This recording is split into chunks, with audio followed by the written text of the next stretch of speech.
Right. Good evening, everyone. I think we're good to get started, right? Welcome to the first of two Artist Talk sessions that we will be holding this summer with the 6 finalists of the Pathways 2024 Carlos Malamud Prize artists who are joining us tonight. We have 3 of them who will be speaking. My name is Dr. Gisela Carbonell. I am the curator at the Rollins Museum of Art and co-curator of this exhibition with my colleague Shannon Lindsey, who's also here tonight, director of the UCF Art Gallery at the University of Central Florida. We are so excited to have you join us tonight to meet the artists and hear directly from them about their practice, about the works that are on view in the show. But before that, I want to tell you a little bit about what is Pathways and welcome you to this presentation and collaborative partnership. Pathways is a collaborative project. This year it's in its 2nd edition. It started in 2022, and it's a collaboration between the Rollins Museum of Art and the UCF Art Gallery at the University of Central Florida. This is an exhibition and project that celebrates supports emerging professional artists working in Florida. For the selection of the finalists, we work with an external panel of jurors. This year, our jurors, and I want to thank them for their work and dedication to this project. We have Eugene Ofori AJ, who is a practicing artist and also the winner of the first Pathways Carlos Malamud Prize in 2022.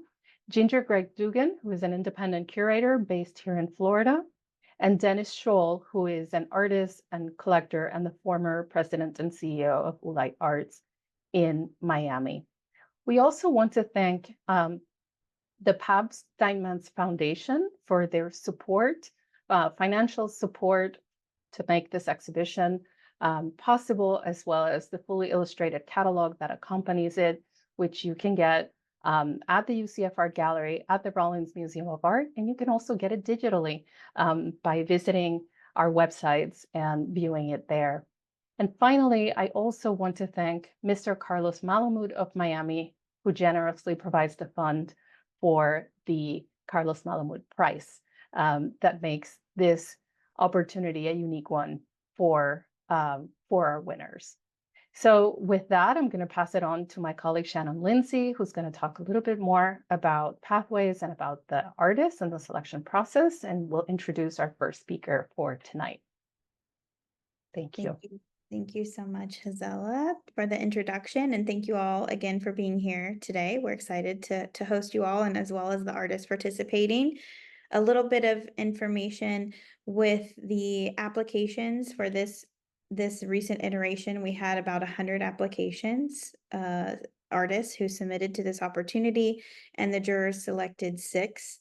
So this was highly competitive and a really, really great opportunity for artists. We as institutions, we collaborated very early on to sort of define what the program was going to be. And although the exhibition component is really exciting and we all look forward to it and viewing the art in person, we wanted to build additional programming around it for the finalist artists. So all of the finalists that are participating in the exhibition, they have artwork on view at Rollins Museum of Art and also UCF Art Gallery. So there's different works at both locations simultaneously. They will also all be receiving mentorship and information sessions that we will be scheduling very soon with Gisela and myself, and also with the jurors. So all of the finalist artists will be getting insight into professional development, finding opportunities, presenting themselves, and also create an ongoing community of engagement, not just for the term of the exhibition, but moving forward. So we hope to provide more resources and networking and really building community. And it's very exciting that the prize, as was mentioned, is sponsored by Carlos Malamud. The winner of the prize receives $10,000 and also receives a solo exhibition, and as well as receives financial advising. And it was announced on May 30th that Tenee Hart, who is here with us tonight, was the winner for Pathways 2024. But as we all say, everyone, all of the finalists are winners in our eyes, and we're so excited to have the opportunity tonight to let them share a little bit about their process and their work with all of you. So with that, I would like to introduce our very first artist presenting tonight, who is Patricia L. Cooke. And Patricia L. Cooke was born and raised in Greensboro, North Carolina. She earned her BFA in 2011 from Appalachian State University in Boone, North Carolina. In 2015, Cooke was awarded a graduate teaching assistantship from the University of Miami in Coral Gables, Florida, where she earned her MFA in sculpture in 2018. Cooke is currently a lecturer in sculpture at the University of Miami, and she lives and works in North Miami Beach, Florida, with her loving partner, Wade, and 3 cats. So thank you so much, and we will pass it off to Patricia. Thank you, Gisela and Shannon, for the lovely introduction. And also thank you to the UCF Art Gallery and Rollins Museum of Art for including my work in this awesome exhibition. I'm so honored, or 2 exhibitions. My name is Patricia L. Cooke. I am a mixed media fibers artist. I live in North Miami Beach, Florida, and I'm excited to share my practice with you. Next slide. This piece was kind of the introduction into my work as an installation artist. When I moved to Miami in 2015, one of the things I noticed was how much trash and detritus and fabric and clothing there was on the beaches and streets of Miami.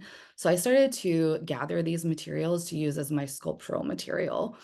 Prior to this, I had been a figurative sculptor, and I wanted to make forms that were slightly figurative, more abstract, but I was also interested in engaging the inherent elements of architecture within a space, such as this piece on the wall, also on the floor, making this nice negative space that engages the room in a different way and uses space as a material as well as physical materials. Next slide.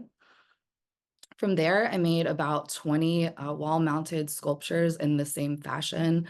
I really work intuitively to make the armatures and embed materials, and I use a lot of fabric to kind of skin the armatures. And as I was doing this, I was really thinking about the past lives of the objects. What were they before they came to me? Do they have any inherent value? Or were they just purely trash? So I was really thinking about material and process when doing this work. Next slide. This is my MFA thesis exhibition where I transformed the University of Miami Gallery into a house made out of beach trash, found objects, found materials. And this was another way to really engage the inherent architecture of a space. Slide. Kind of totally ignoring the white cube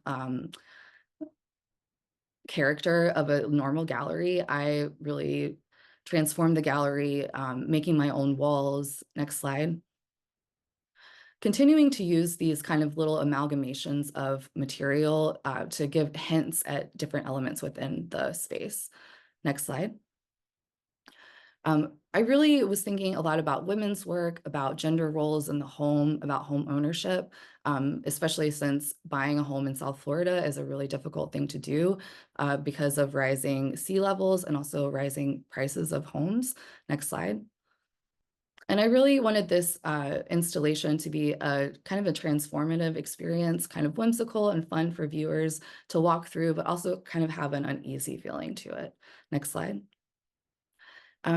After graduation, I wanted to explore more materials. And unfortunately, during a time in 2020, I sent and received fresh flowers during a few months, more than I ever had in my entire life.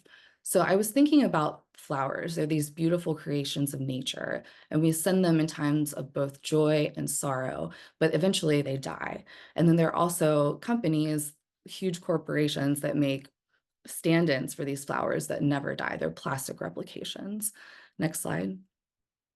So I made a bunch of, I made that yellow piece you just saw is pretty large. And then these are more intimate compositions utilizing floral shapes within the actual form of the sculpture, but also embedding faux flowers within the compositions. Next slide. Continuing to think about materials and the floral pieces and also this piece, which is on view at the UCF Gallery, I really got into using neoprene. Neoprene is basically what scuba suits are made out of. And I found that working with neoprene three-dimensionally, it has inherent structure in itself. So you're really able to build forms in 3 dimensions easier than I've found with other fabrics. So I kind of fell in love with it and went with it as my raw material. And with this piece, I was thinking about kind of marriage or dualities of things. So masculine and feminine, new and old. The armatures within are made out of wood and steel and fabricated as very sculptural, which is viewed as masculine. But then I wanted to have very feminine elements embedded into that. So we have the brand new neoprene and then vintage lace throughout the composition. And then these bottle caps are upcycled. So they were destined for the landfill, and I painted them gold in hopes to kind of elevate them to a fine art material.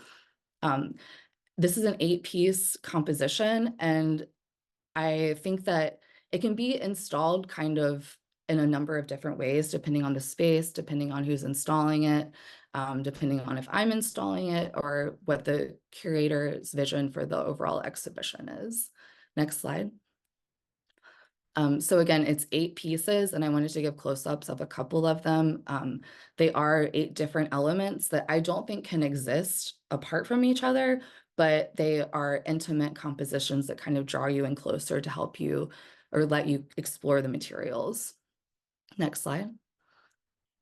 This piece is on view at the Rollins Museum of Art, and this is another example of playing with the inherent architecture of a space. So this piece has to exist in a corner. It's 2 of these orange body forms, one on one wall and then one hung lower on the other, and they're connected together with a really delicate thread and beads. So kind of engaging a dead space of a corner that usually wouldn't get a lot of action in a gallery setting, and also further marriage of materials. So this plushy, soft velour with the really hard beads, and then the hard wood and steel on the inside of the piece. Next slide. So moving into my current installation work, Hollow, this is on view, parts of it at both UCF Gallery and the Rollins Museum of Art. I began this body of work because I was continuing to think about home ownership, women's work, gendered stereotypes, and the body in space. So a really big inspiration for this work was my childhood home. Was filled with these beautiful antiques, big, heavy wood, carved wood, impossible to move. But I really romanticized this furniture as kind of like what it looks like to have your own home, to be an adult. And I dreamt of my own future home by looking at this furniture in my childhood home. And now that I am an adult, I don't have a home filled with antique, beautiful wood, hand-carved wood furniture. So I wanted to make some stand-ins for that fantasy with this body of work. And I chose to do everything monochromatic pink because pink is a really stereotypically feminine color. I think it was definitely my favorite color as a child. I don't know if that's true anymore. But I think it kind of gives another element of fantasy to the work. And it also invokes certain skin tones, and the neoprene, the way it lays, it can be very fleshy and invoke skin as well. Next slide. So just a little bit about the process. What I do is I find a photo of a piece of furniture that I want to replicate, and then I trace out the elements in Adobe Illustrator. And this process probably takes about as long as the actual sewing together of the work. Next slide. And then from that, I have dozens of these little tiny pieces of laser cut neoprene that I have the challenging puzzle to put them back together to figure out where all of the elements need to go in the overall body of work. Next slide. And then the result is this. This is the table that I showed. So one thing that I really love about making this work is anything that I can dream up, I can include in my installation. So I made this coffee table and I thought, well, what should be on the coffee table? I want a bouquet of roses. I have a little painting that maybe someone was working on, a little perfume bottle, a little makeup compact. So I really love getting into the details of the work. Next slide. And again, I think that the way that the work is, it's really interesting how it relates to the body. Like this side table is not totally straight up and down. It has a little bit of a slump into it. So it becomes almost like a figure in space. Next slide. And then with the layering of the neoprene, I really can mimic that wood carving that I so admired as a child. Because the neoprene is thick and it holds structure, and because it's monochromatic, I can really build it up and get the fantasy of wood carving. Next slide. And again, working with the body and space, and also the way that this work interacts with the inherent architecture of a gallery. Next slide. So really where the magic happens in this work is the installation. When it's not installed in a space, it is flat, it is lifeless, it is really kind of nothing. So next slide. Once it's engaged with the architecture of the space, it becomes alive. It really it becomes 3D, it takes form. Next slide. And again, this is at the last one was at the UCF Gallery. This is at the Rollins Museum of Art. Again, it's lifeless, it's on the floor, there's really nothing to it. And then next slide, it comes to life. And that is really also a storage convenience for me because everything fits in a cardboard box and don't have to worry about it, but it also gives a big conceptual meaning with the hollowness of the dreams as a child and then coming into the whimsy of the work. Next slide. And this is all of the elements that I have so far. I've had the opportunity to show this in a number of kind of strange pop-up spaces, but I'm continuing to add on to the work. So please follow along. Next slide. Thank you so much. Thank you so much, Patricia. We are going to move on to Diego's presentation.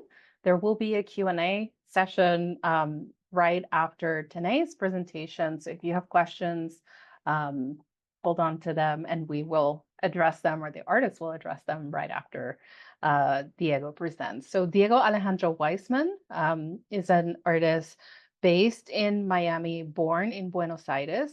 He's a visual artist that who explores themes of social and economic displacement, identity, and exile.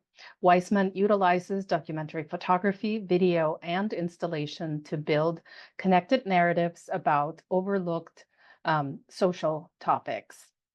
He holds an animation degree from the Art Institute of Pittsburgh, a bachelor's in studio art from the University of Miami, and an MFA from Florida International University. In 2022, Waisman received the Green Space Grant, which funded and exhibited his installation, This Community, and the 30th annual Emerald Coast National Best in Show organized by Northwestern Florida State College. In 2023, he participated in the Urban History Association's 10th biennial, where he presented a paper on his recent research and creative work around issues of affordable housing in South Florida.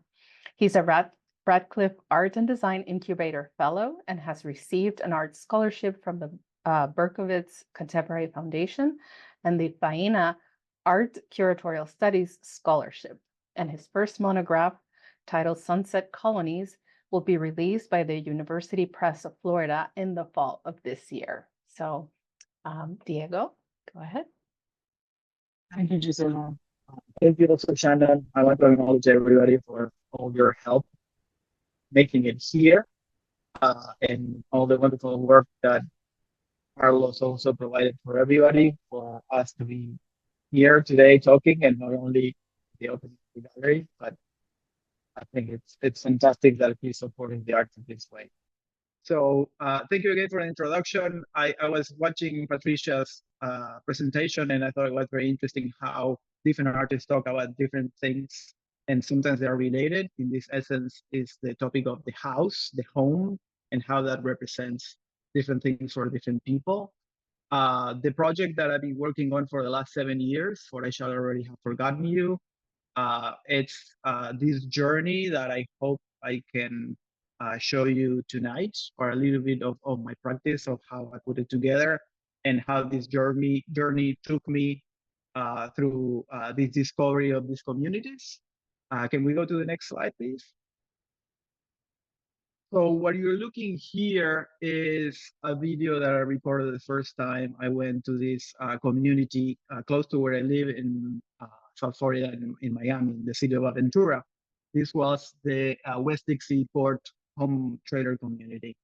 A couple weeks before this recording, I got notice on the papers that this community was recently purchased by a development company, and that every person and every family that lived here was going to be evicted. So out of frustration, really trying to understand how this could happen so easily in this community, I grabbed this very cheap video camera and I went to record this space, not really understanding what I was doing.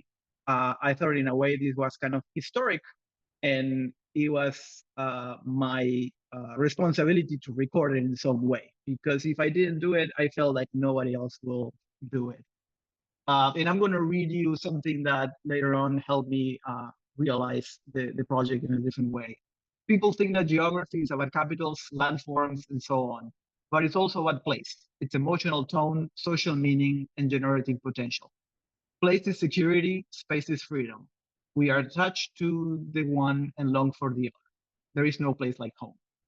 That couple quotes from the Chinese American human geographer Yu Tuan, who wrote this wonderful book called Place and Spaces, that helped me understand a little bit more how the identity of place could be so poignant about describing different places. Can we go to the next slide, please?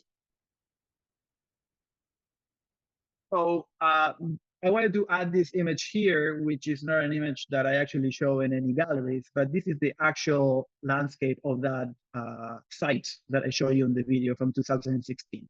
This is how this site looks right now. From 2016 to 2024, nothing has been developed.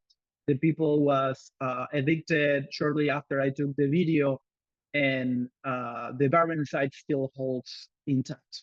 Overgrown vegetation. When I took this photo, you can still see the roads, but in a way it came to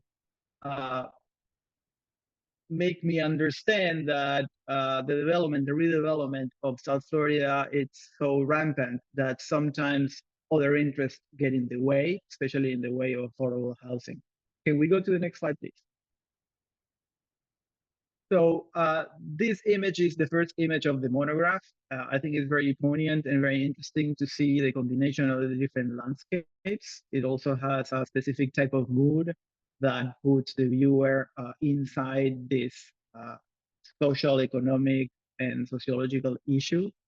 It was important for me to show this from kind of an bird's eye view, because for a lot of people, mobile home trailer parks have a lot of stigma, and they don't really understand what's going on in there. And it's important to show that it's just another home for other people that live there.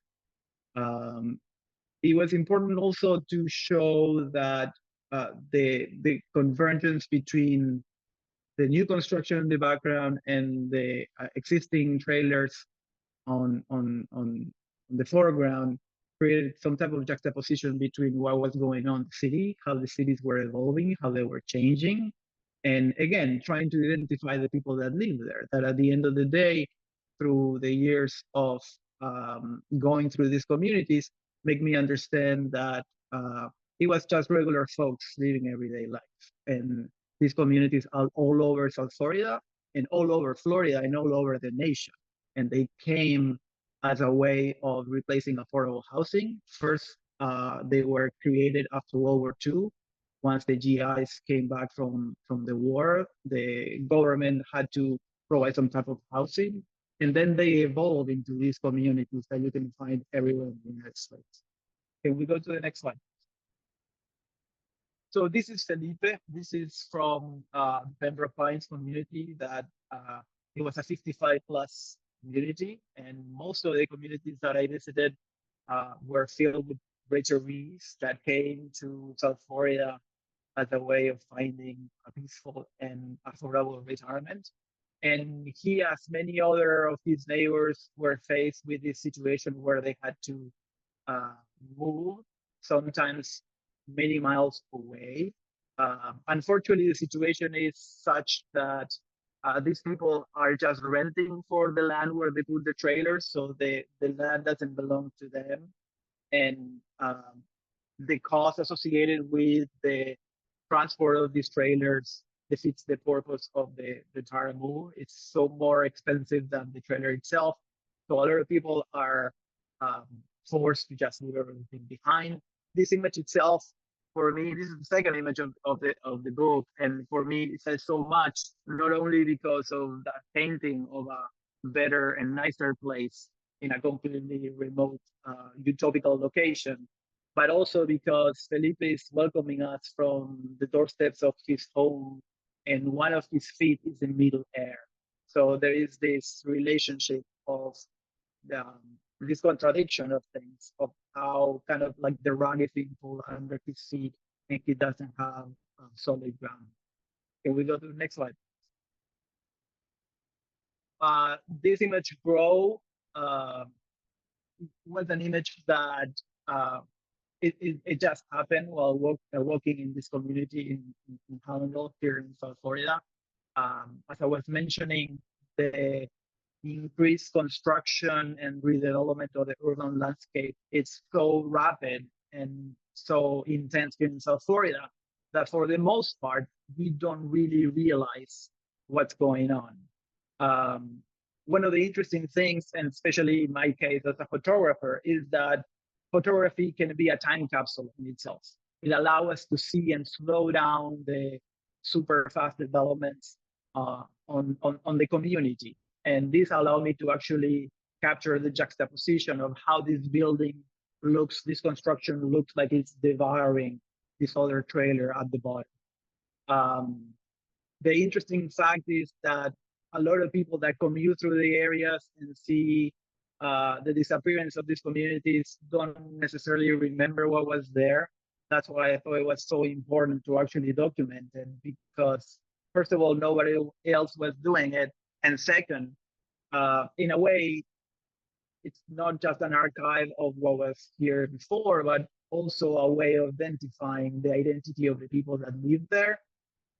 Sometimes the work shows very unique way of arrangements for gardens and decorations that display an identity that is unique to that people and unique to those spaces.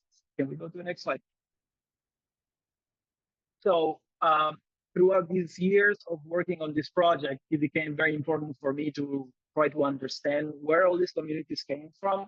Initially, I mentioned that after World War II, the construction of these mobile home trailers were spread out through the United States, but it was also important for me to understand who they were marketing this to.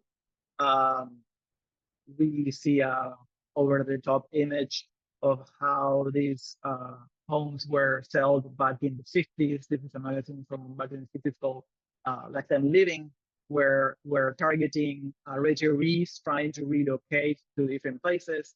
And I was trying to reimagine with this image how somebody back then, since I don't have a time machine, how somebody back then could have reinterpreted this idea, could have understood this concept and consumed it as a consumer back then. In a way, what I'm doing, I'm using a literary term called, or genre, speculative nonfiction, where I'm utilizing historical materials in order to develop different concepts and ideas so they can tie up with the reality of how these communities came to be. Next slide, please.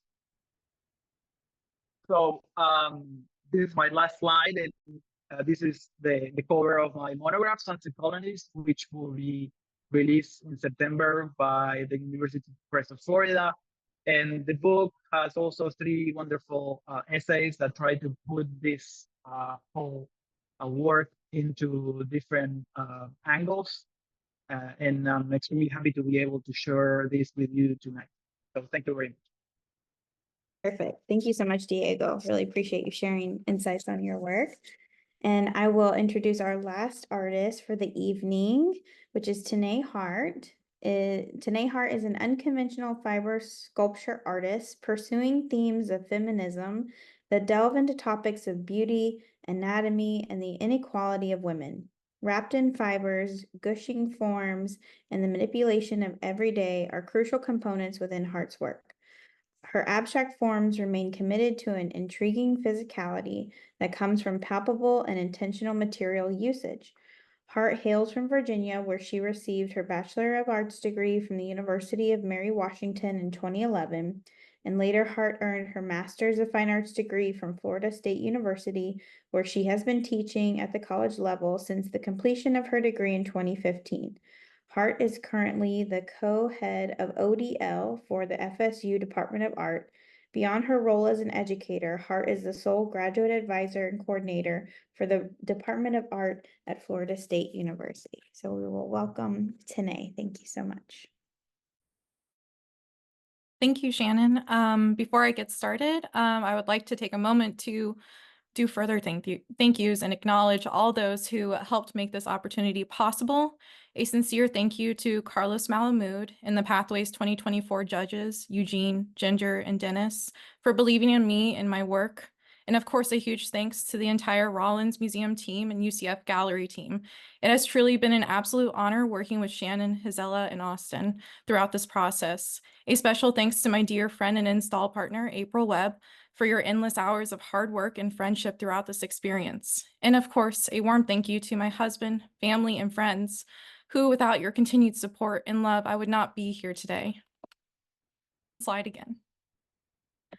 Sitting at my grandmother's feet, the thunderous roar of her sewing machine would cease with a sudden clink of a lever falling into place. The sound of an unraveling spool led to the severing of this single tie. Excess would be snipped away, and with each pass of the metal edges, a pile would grow larger. Slide. I was lured to these remnants sinking into the carpeted floor. Their frayed edges and abstract bodies sifting through the rubble consumed me, knotting ragged ends together to create a bouquet of mishmash worthy of praise. Slide. Others who have inspired and shaped my practice are iconic artists such as Eva Hess. Unlike the minimalist artists of her time, Hess made sure that her minimal forms contained evidence of the artist's hand. She pushed boundaries with her art that hadn't yet been pushed before. Slide. Through her love of threads and spunky personality, Claire Ziesler has inspired many, including myself. Ziesler was an American fiber artist whose works helped shape the 1960s fiber revolution. She was known for expanding the expressive qualities of knotted and wrapped fibers. Slide. Another key artist that my work has a constant dialogue with is Sheila Hicks. Hicks is an American fiber artist who was also a key figure of the 1960s fiber revolution. The enormity of her fiber sculptures challenged the traditions of textiles. Slide. Each beaded and bound strand of Maria's work calls to me. Her carnival bright forms ooze of potent femininity. These works are chromatically, culturally, and metaphorically rich. Slide. Inspiration is tucked in the unnoticed, layered sometimes in the obvious. It takes an attentive eye to discover it. This is what Tara Donovan taught me and continues to teach me to this day. Donovan is a contemporary American installation artist who takes everyday materials and manipulates them to the extreme in a way that they lose all recognition and their original form, use and form becomes unrecognizable. Slide. With each meticulous stitch and seam, I am forever changed. Doho Suh's work focuses on the different ways architecture, in particular the idea of home and how these structures mediate the experience of space. Slide. Slide again. When considering my own practice, I see myself as an unconventional fiber artist, as I am not a purist to the fiber medium. Throughout my practice, I pursue themes of feminism that delve into topics of beauty, anatomy, and the inequality of women. I embed personal narratives through material context and nostalgic visual languages. Slide. My wrapped, knotted, and house paint slathered sculptures resemble abject mutations of female anatomical forms. Subverting the spectacle of decoration, I push the seductively beautiful towards the overwhelmingly artificial. Combining, recontextualizing, and reconfiguring disparate materials is my way of reconciling my role as a woman and challenging the societal expectations ingrained in us all. Slide. Within my process of making, I can see how it is similar to most craft-based processes such as knitting, weaving, and sewing, meaning that it is process-based. I am aware that I am influenced by the artistic traditions such as craft, labor, and the act of making. I embrace these practices that are considered the domestic or woman's work as a form of empowerment and resistance to the long-held perception. Slide. There is evident interest in domestic materials, material culture, and what these tactile objects are capable of symbolizing. When considering their inherent properties and limitations, I liberate these household trappings' intended use of favor of its aesthetic capacities. Through delicate and sometimes aggressive material manipulation, I aim to challenge the traditional connotation of such everyday materials. Slide. Slide again. Childhood nostalgia has had an unforgiving chokehold on me. These idols of plastic who were thin, blonde, and perfect. In the world of pretend, I could be Barbie. I was consumed by her unrealistic standards of beauty, her dream house lifestyle, the whole package. I was convinced she was everything I wanted to be, but never could be. Till this day, I still cannot escape my obsessions with Barbie pinks, iridescent anything, glitter plastics, or palettes of pastels. Slide. We turn skeletons into goddesses and look to them as if they might teach us how not to need. Cestota is inspired by a time in the 1930s where English women intentionally swallowed tapeworms to lose weight. Slide. The stacked form of the piece represents the overlapping strands of pearl necklaces, which during that time was an iconic fashion statement for the flapper lifestyle. Slide. Due to the outbreak of smallpox in the 17th and 18th centuries, women turned to dramatic remedies to conceal their pox scarring. Powdered and Pale pulls from the most sought-after face powder of its time, Bloom de Ninon. This product contained crushed pearl, rice powder, talc, and dangerous white lead. Slide. With each application of the powder, the skin would start to deteriorate, forming craters. Prolonged use would cause paralysis of facial nerves, lead poisoning, and ultimately an early death. Slide. Another nostalgic chokehold for me was the light-up worlds of Polly Pocket. I remember as a child feeling that these compact objects were magical. Their cast-off glow within the tiny plastic compartments, rooms, and hidden spaces entrapped me. Trying to mimic these nostalgic feelings, I started to create intentional spaces for my pieces, which then transitioned to the work more into a realm of installation, as it was responding to space and sight. Slide. The sheer walls themselves are mere facades, constructed to resemble that of traditional house framing, but only from the frontal perspective. The shape is familiar in that it is clearly domestic, uncanny in that its physicality has been thinned to near disappearance. These installations start to both physicalize and undercut the nostalgic connotations, becoming an anti-monument that calls attention to its own unstable foundation, the idea of home as comfort or discomfort. Slide. No woman can call herself free who does not own and control her body. Womb Veils was created in response to the struggles women went through early on to bring birth control contraceptives to women in America. The leaders of this campaign were charged as criminals and faced repeated jail sentences for their actions. Slide. The term womb veil was the name given to the earliest form of barrier contraception, the diaphragm. This flesh-tinted dome-shaped cup wasn't just a contraceptive. It was a woman's ability to choose, a right that we are still fighting for today. Slide. Inherited objects from the women who are and were key figures in my life can be seen throughout many of my works. Slide. Most items manipulated beyond recognition within the piece's bodily forms, but some still hold faint memories of their past. Slide. My piece, Ugi Usu, was created after the passing of my grandmother and contains strips of one of her many satin nightgowns. This one was in her signature color purple. Ugi Usu itself comments on the ancient Japanese beauty regimen of using nightingale feces in facial paste. Slide. Historically, geishas used these pastes to remove their heavy makeup and to whiten their skin. Due to this, nightingale feces, or ukiusu no fun, is commonly referred to as the geisha facial. Slide. This beauty secret is still practiced today, but at a cost. Not only a financial cost to the consumer, but also to the cage cruelty experienced by the nightingales. Slide. And that's me. Thank you so much, artists, for your wonderful presentations and insightful and interesting background and the images that you shared. We are going to switch gears to our Q&A session. So if you have questions, if you're attending tonight, feel free to put those in the chat and we will read those for the artists.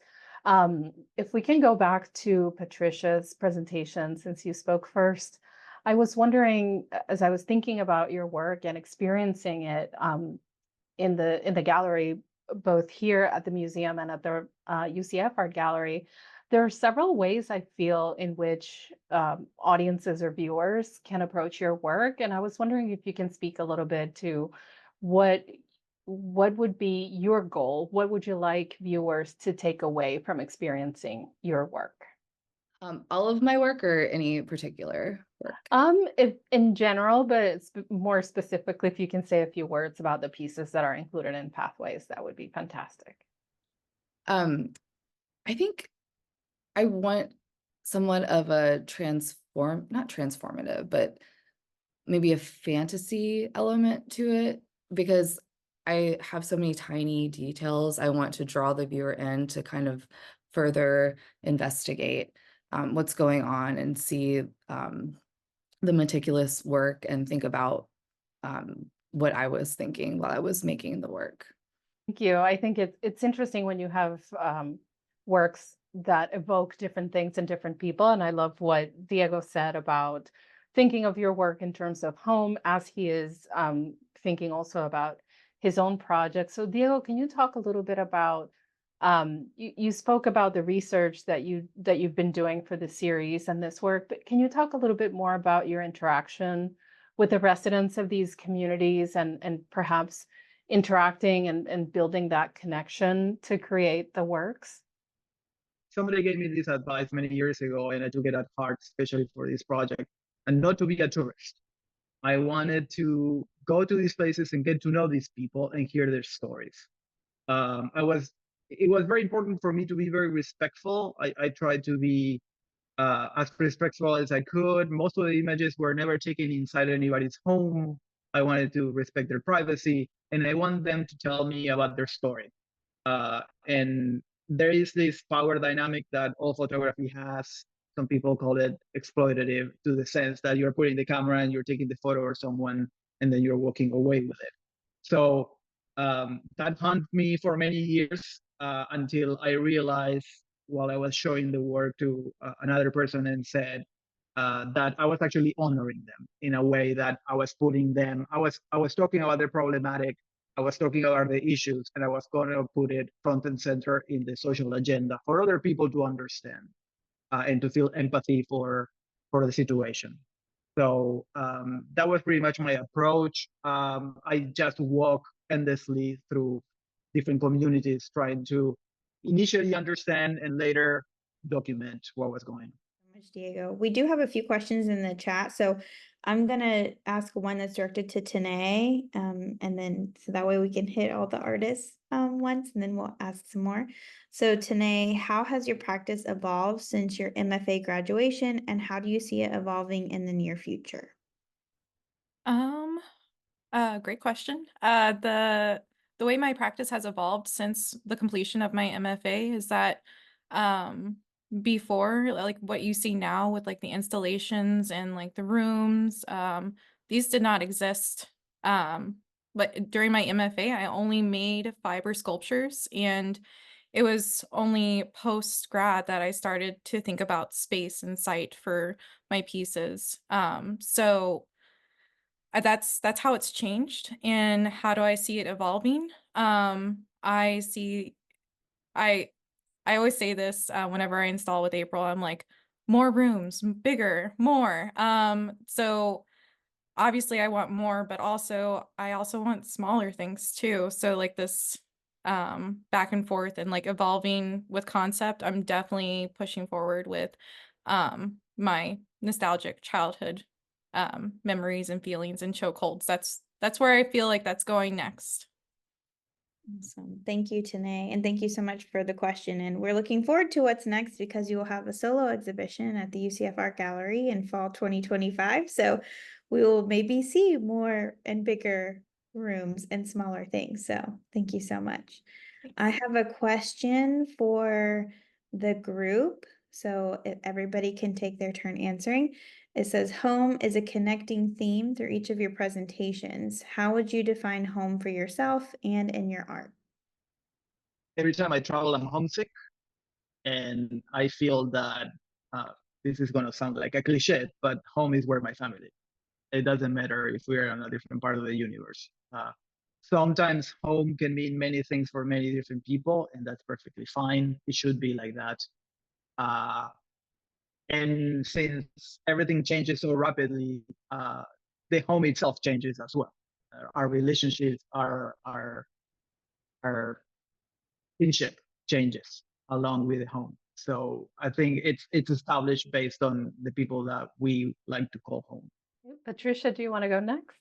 Yeah, I agree. Home is where our people are.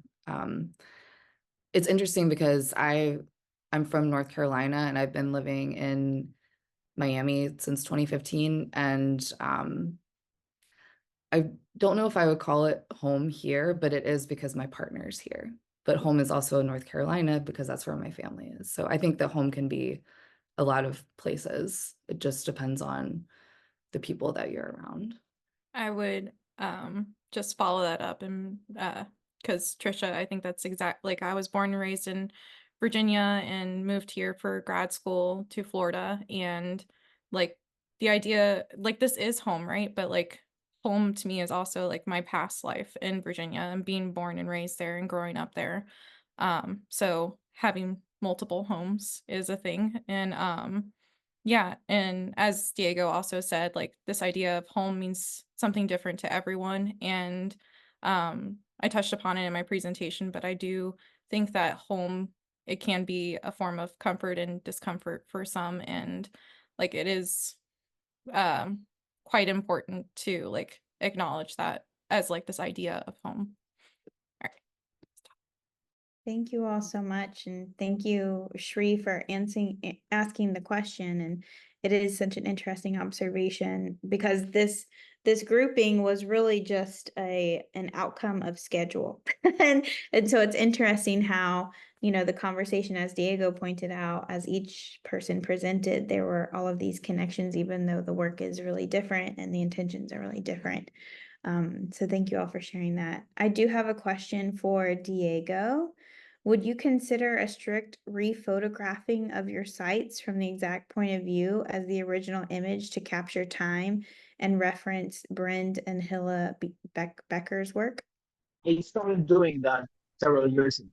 I actually spent an entire summer trespassing construction sites, don't tell anybody, where I initially photographed most of the work.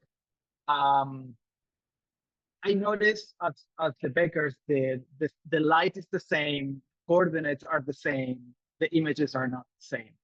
And there was a huge disconnect. And then I was trying to understand, and this was the journey that I was talking about from the beginning to now, what I was actually doing. And I feel that after all these years of photographing, I understood that what I was doing, I was creating a visual elegy to these places that were disappearing. And just focusing on the people that are living there are not doing any benefit to the people that got displaced. So I just focus on that. Thank you for the question. Very interesting. Thank you so much, Diego. And if anyone else has questions, feel free to put them into the chat. I do have a question while we're waiting for Patricia.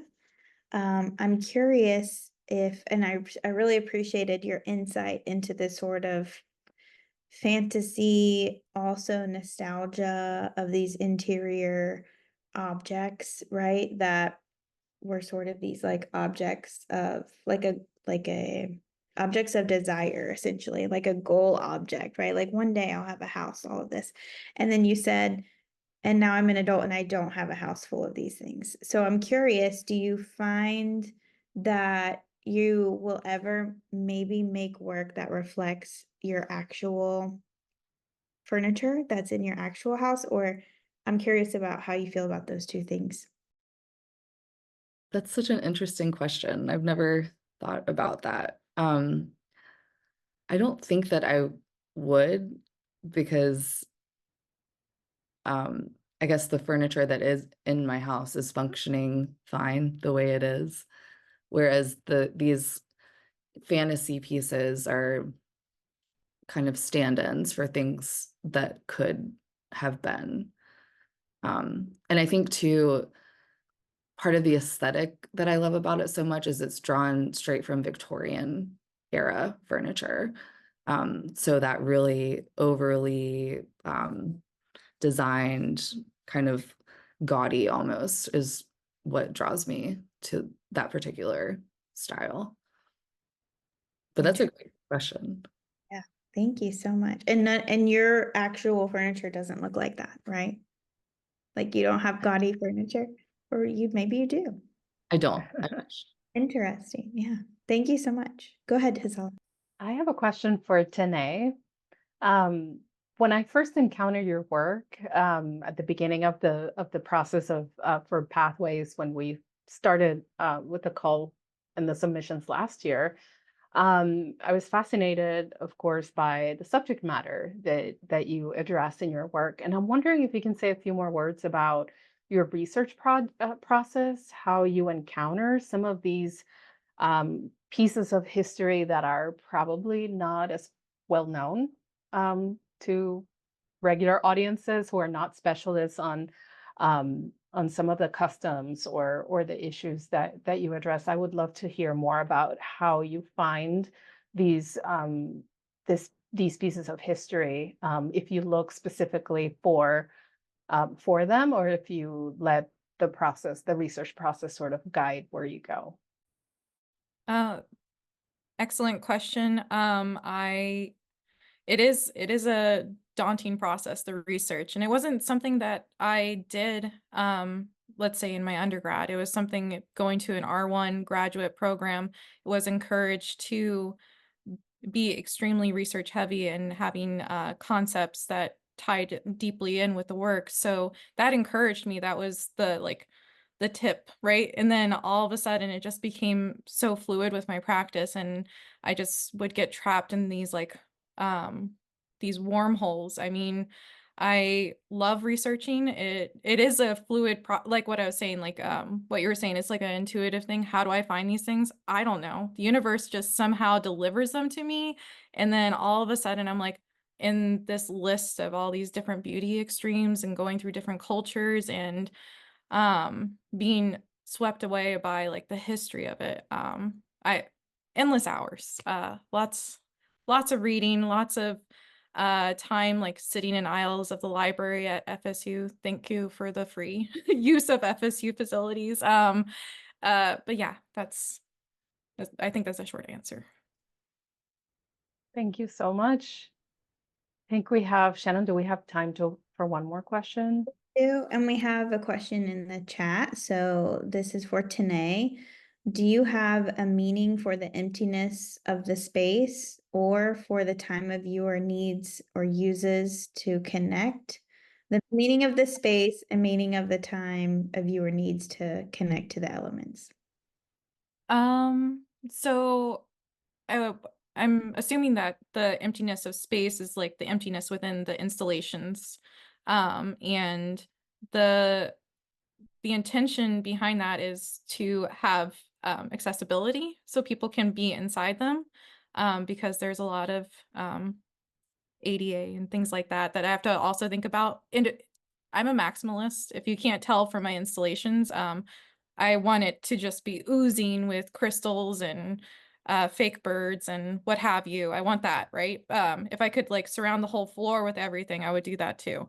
But emptiness is not intentional. It's only but the thing that is intentional is I want people to experience it. And then the time that a viewer needs to connect with the pieces. I think that time's going to always vary for each viewer, and the hope, since I didn't answer this, the hope that the viewer takes away from my piece is that they're intrigued and that they find something that appeals to them and something that will like encourage them to research the piece further. That's why all my titles of my pieces link to the history of the work itself. So if you just type those titles into Google, you'll just be like bombarded with all these different things, like the history of diaphragms. That's yours now. You get to have that. That's awesome. We do, if we have maybe just one more, we have one question for Tenee. So we'll finish off with Tenee. As a proud former student, could you talk a little bit about how your experience teaching has influenced your practice? So my experience teaching, I teach soft sculpture at FSU 1 and 2, and those are I also teach the ODL courses, which is also lovely. We love them. Contemporary art is a mere lecture courses, but my passion is soft sculpture, and how that has influenced my practice is it's my world. I love fibers. I feel completely obsessed with them. Just like I'm obsessed with Barbie. I'm obsessed with the love of textiles, and my students are absolutely amazing. They inspire me all the time. I believe this question must have come from Andy. So shout out to Andy. Really appreciate my students coming and supporting me. That's just like a full circle thing. Thank you so much, Tenee. We are out of time for this session, so we want to thank Patricia, Tenee, and Diego for sharing all about your work and your process, your inspiration. And I want to thank all of the attendees for joining us tonight. We will have a second session of artist talks with the other 3 Pathways finalists, and that will be on July 16th at 6 p.m. There's more information and details to register to attend that session, both in the Rollins Museum website and the UCF Art Gallery website. And the links are also here on the chat, so you can link from there. Visit the exhibitions if you have the chance, and we hope to see you on July 16th. Thank you so much, everyone. Have a wonderful evening. Thank you, everyone.